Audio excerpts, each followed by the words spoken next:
Merhaba arkadaşlar, kanalıma hoş geldiniz. Bu güzel ipimizle harika bir model başlayacağız. İpim Nako inci, orta kalınlıkta bir ip. İpime uygun kullanacağım şiş 3,5 numara. Modelimiz harika bir model. Farklı ve güzel bir model. İnşallah siz de beğenir, benimle yaparsınız. Dilerseniz yapım aşamalarına geçelim. Ben şöyle lastiğimi yaptım, hazırladım. Bu model için ilmek sayısı 8 ve 8'in katları artı 3. Ben şöyle iki model üzerinden anlatacağım. Şişimde 19 ilmeğim var. Modelin birinci sıra ön yüzündeyim. Kenar ilmeğimi örmeden aldım. Birinci sıra ön yüzünde bütün ilmeklerimi düz olarak örüyorum.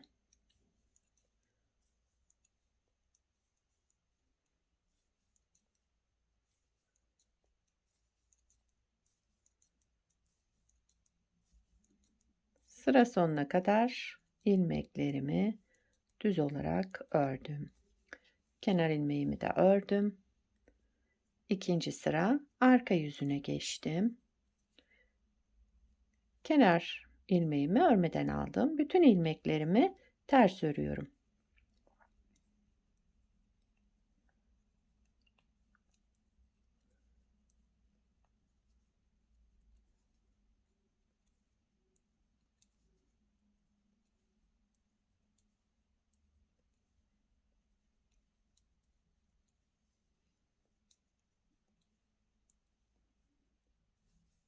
Evet. İkinci sıra arka yüzünde ilmeklerimi ters ördüm. Üçüncü sıra ön yüzüne geçtik modelin. Kenar ilmeğimi örmeden aldım. Sıradaki ilmeğimi ters örüyorum. Kenar ilmeğinden sonraki ilmeğimi ters ördüm. Devamında 7 ilmek düz örelim. 4, 5, 6, 7 ilmek düz ördüm. Bir ters ilmekten sonra 1, 2, 3, 4, 5, 6, 7 ilmek düz ördüm. Bir ilmek ters, 7 ilmek düz.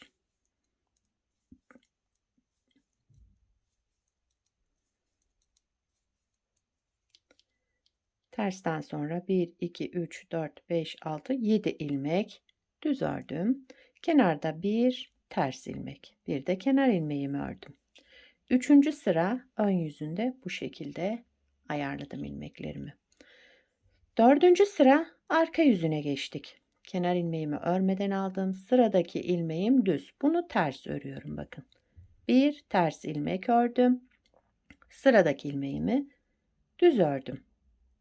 Devamında 5 ters. 1, 2, 3, 4, 5. 5 ters ilmek ördüm. Buradaki düz ilmeğin bir önündeki ilmeği düz örüyorum. Düzün bir önündekini düz ördüm. Bu düz ilmeğimi ters ördüm. Devamında bir düz ilmek daha ördüm. Şöyle düz ters düz olarak yaptım bu ortadaki ilmeğimi. Devamında 5 ters ilmek, 5 ters ilmek ördüm. Evet şöyle. Bir düz, bu düz olan ilmeğimi de ters ördüm. Bir de kenar ilmeğimi ördüm. Dördüncü sıra arka yüzünde bu şekilde yaptık. Beşinci sıra ön yüzündeyim. Kenar ilmeğimi örmeden aldım. Sıradaki ilmeğimi 1, 2 ilmek düz ördüm. Sonra bir ters. Bakın terslerimiz şöyle verev çıkıyor. Bir tersten sonra 1, 2, 3 ilmek düz ördüm. Daha sonra bir ters. Şöyle yine 3 düz. 1, 2, 3 düz ilmek ördüm. Devamında bir ters. 3 düz. Bir ters. 2 düz.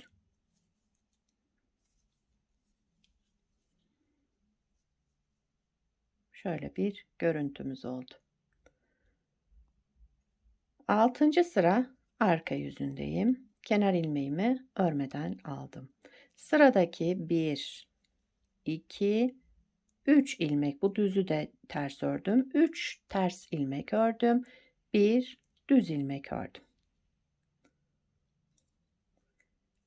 1 ters, 1 düz, şu şekilde. 1, 2, 3, 4, 5 ilmek ters ördüm bu ortada.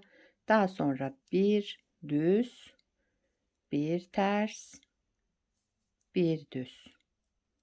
Düzün bir önündekini düz örüyorum. Bunu ters öreceğim. Kenardaki. 3 ters ilmekle sıramı tamamladım. 6. sıramı da tamamladım. 7. sıra ön yüzüne geçtim. Kenar ilmeğimi örmeden aldım. 1, 2, 3, 4 kenar ilmeğinden sonra 4 ilmek düz ördüm. Devamında bir ters, ortadaki ilmeğim tek kaldı, onu da ters ördüm. Bakın üçgenimi kapatmış oldum şöyle ters ilmeklerle. 1, 2, 3, 4, 5, 6 ve 7 düz ilmek ördüm. Burada tek kalan düz ilmeğimi ters ördüm. Devamında 1, 2, 3, 4 ilmek düz, bir de kenar ilmeğimi ördüm. 7. sıra ön yüzünde bakın bu şekilde şöyle ters olan ilmeklerimi yukarıya doğru azaltarak sıramı tamamladım. Yani şöyle bir üçgeni kapatmış olduk burada. 8. sıra arka yüzündeyim. Bütün ilmeklerimi ters örüyorum. 8. sıra arka yüzünde, başka işlem yapmıyoruz arkadaşlar. Sıramızı ters örerek tamamlayalım. Modelimizi bir kez kurmuş olduk. Model 8 sıradan oluşmakta. Güzel, şöyle çıtı pıtı bir model. İstediğiniz örgüde kullanabilirsiniz bunu. Çocuk örgüsünde, yetişkin örgüsünde, her türlü örgüde kullanılabilecek güzel ve kullanışlı bir model. Evet. Bakın tamamladık. Birinci model kurulumunu bu şekilde tamamladık. İsterseniz bir kez daha kuralım modelimizi. Modelin birinci sıra ön yüzünde ne yapmıştık? Bir sıra düz örmüştük. Birinci sıra ön yüzünde bütün ilmeklerimizi düz örelim. İkinci sıra arka yüzünde bütün ilmeklerimizi ters örüp gelelim. Birinci sıra ön yüzünde düz, ikinci sıra arka yüzünde ters örerek sıramı tamamladım. Şimdi üçüncü sıra ön yüzündeyiz. Modelin ikinci kurulumunu yapıyoruz. Kenar ilmeğimi örmeden aldım. Kenar ilmeğinden sonra bir ters ilmek örüyorum. Bir tane ters, devamında 7 düz ilmek. Modelde kaydırma yok arkadaşlar. Aynı birinci modelde nasıl yaptıysak aynı şekilde yine modelimizi kuruyoruz. Bir ters ilmekten sonra 1, 2, 3, 4, 5, 6, 7 düz ilmek ördüm. Bakın aynı hizaya gelmesi gerekiyor. Burada nasıl ters ilmeği yaptıysam onun üstüne yine ters ilmeğimi yaptım. Şöyle. Bir ters, 7 düz.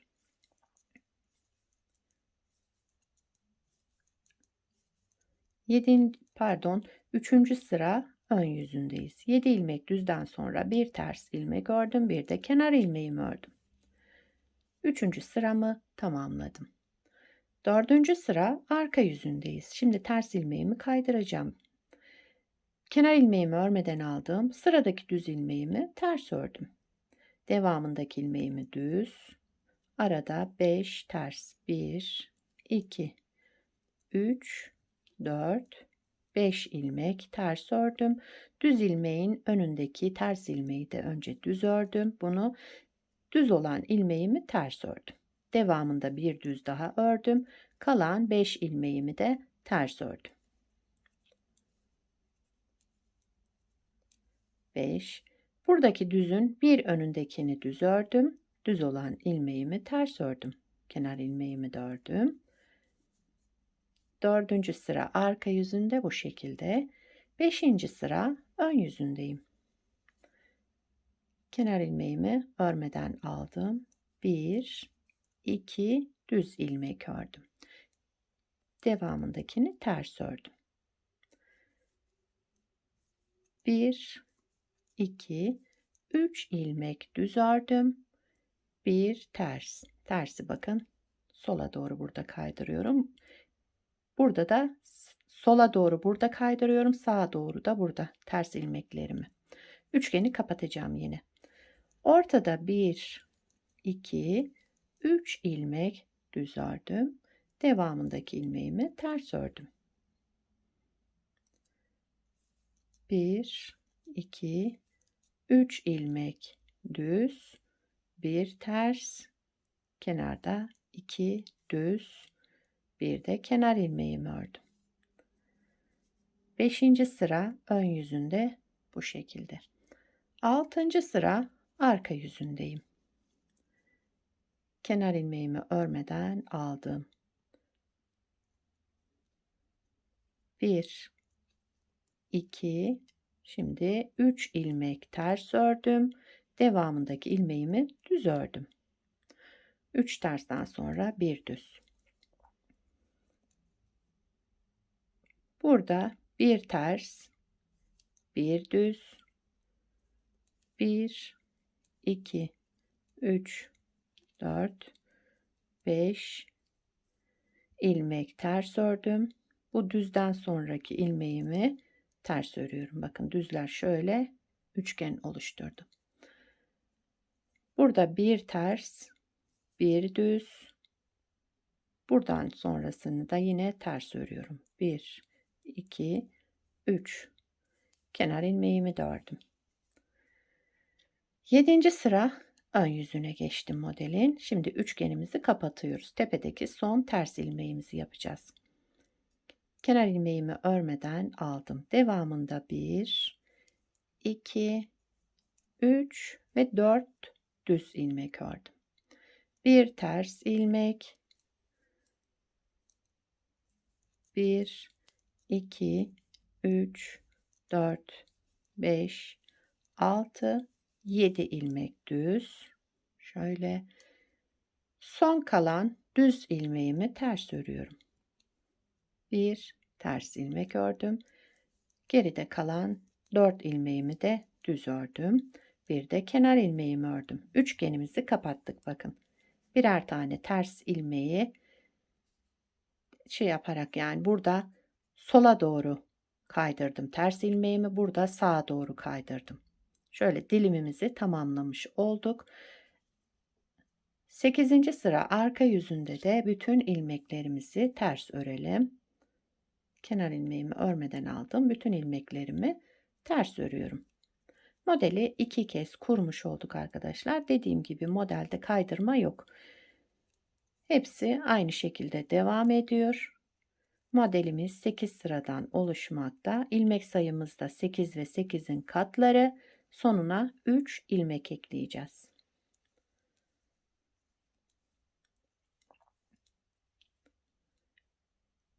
Evet. Sıramı tamamladım. İsterseniz buradaki şu ben birinci ve ikinci sırayı ön yüzünde düz arka yüzünde ters yapmıştım. Onu 4 sıraya da tamamlayabilirsiniz. Ben 2 sıra boşluk bıraktım şu arada. Yani zevk size kalmış. Nasıl isterseniz öyle yapabilirsiniz. Modeli 2 kez kurmuş olduk. Modelimiz böyle devam ediyor. Bir de modelin biraz ilerlemiş halini göstereyim size. Bunu da hazır lastik üzerine yaptım. Şöyle bunu da beraber yaptık. Evet, modelimiz böyle arkadaşlar. Bakın gayet güzel. Şöyle dokusu düzgün bir model. Bunu bebek battaniyesinde de kullanabilirsiniz. Bu lastiğe de gayet güzel uyum sağladı bence. Modelin arka yüzü de bakın şöyle dalgalı dalgalı gayet güzel. Harika bir görüntüsü var arka yüzünde.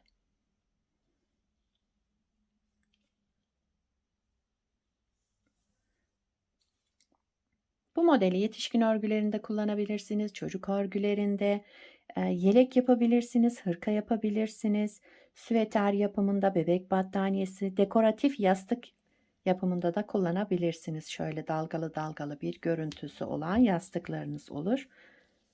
Evet. Beni buraya kadar izlediyseniz arkadaşlar bir beğeni yapmayı, yorum yapmayı, beni desteklemeyi unutmayın. Şimdiden hepinize teşekkürler. Yapacak olanlara kolay gelsin. Bir sonraki videoda görüşmek üzere. Hoşça kalın.